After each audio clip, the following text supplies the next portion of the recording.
सबसे पहले तो एक आध तथ्य रख देता हूं मैं कि ये बात AIMPLB जो एनजीओ है और जिसको तानाशाह इंदिरा ने बनाया था मुसलमानों के वोट के लिए, उसके मुताबिक उत्तर प्रदेश में 19, महाराष्ट्र में 33, राजस्थान में 4, मध्य प्रदेश और दिल्ली में 2-2 दारुल कज़ा हैं।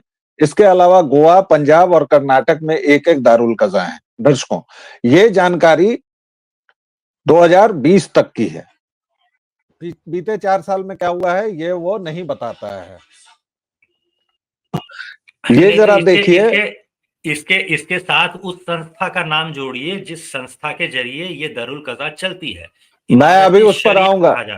मैं अभी इमारत शरिया पर आ रहा हूं। मैं कुछ फैक्ट्स बता दे रहा हूं। दारुल कज़ा को ये लोग कहते हैं कि दारुल कज़ा का मतलब होता है न्याय का घर। तो वही जो कज़ा, काजी और उसके बाद दारुल कज़ा, दारुल मतलब जगह होती है, कज़ा मतलब न्याय, तो न्याय का घर।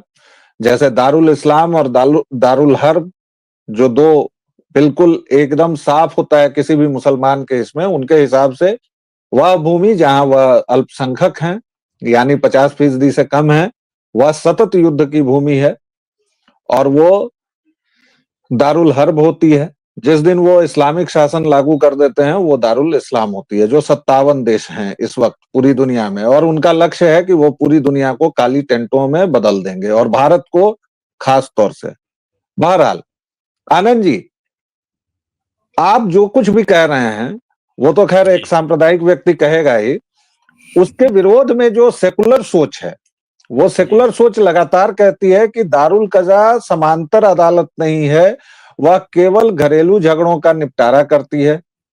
सरकार का कहना यह है कि उस मामले को मानने की बाध्यता ही नहीं है, वो किसी भी तरह से बाध्यकारी फैसला नहीं है। तो आप उसको लेके फैसला अगर है ही नहीं, बाध्यकारी फैसला अगर है ही नहीं तो फैसला क्यों दे रहे हो? बंद कर दो फैसला देना, फिर क्या जरूरत है फिर? अब ये बात तो मुसलमानों से पूछनी पड़ेगी। सरकार तो ये कह रही है कि भाई हम तो मानते ही नहीं है, तो इसीलिए अगर मान लीजिए 3 तलाक कोई देता ही नहीं, कोई नहीं देता 3 तलाक, तो 3 तलाक के खिलाफ कानून बनाने की जरूरत क्या पड़ती? और 3 तलाक अगर नहीं हो रहा होता तो इसको लेकर के मुस्लिम महिलाएं जो हैं वो अदालतों में क्यों जा रही होती? शाहबानों के मामले में पहला फैसला जो आया था वो तो दारुल कज़ा का फैसला था। उससे वो जब निराश हो गई, क्योंकि भाई इस्लामिक अदालत कहती है कि तलाक के 3 महीने बाद तक भत्ता देने का ये है, उसके बाद भत्ता नहीं दे तो कोई बात नहीं। तो उसके बाद जब उस दारुल कज़ा से जब वो निराश हो गई तब तो वो कोर्ट में आई थी।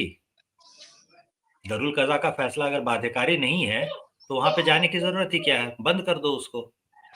भाई ये तो उनके समाज की प्रॉब्लम है ना, ये तो उनकी जहालत है। सरकार तो कह रही है कि आपको इसकी जरूरत ही नहीं है। अब मान लीजिए कोई हिंदू कल को बिल्कुल उनका ही वाला तर्क यूज कर लीजिए ना। जैसे वो कहते हैं कि मनुस्मृति अगर कहीं किसी काम की किताब नहीं है तो उसको जला देते हैं, क्या फर्क पड़ता है? वही तर्क हम भी दे देते हैं। दारुल कज़ा जो है वो किसी काम की नहीं है, बाध्यकारी फैसला नहीं दे सकती, तो बंद कर देते हैं, क्या फर्क पड़ेगा?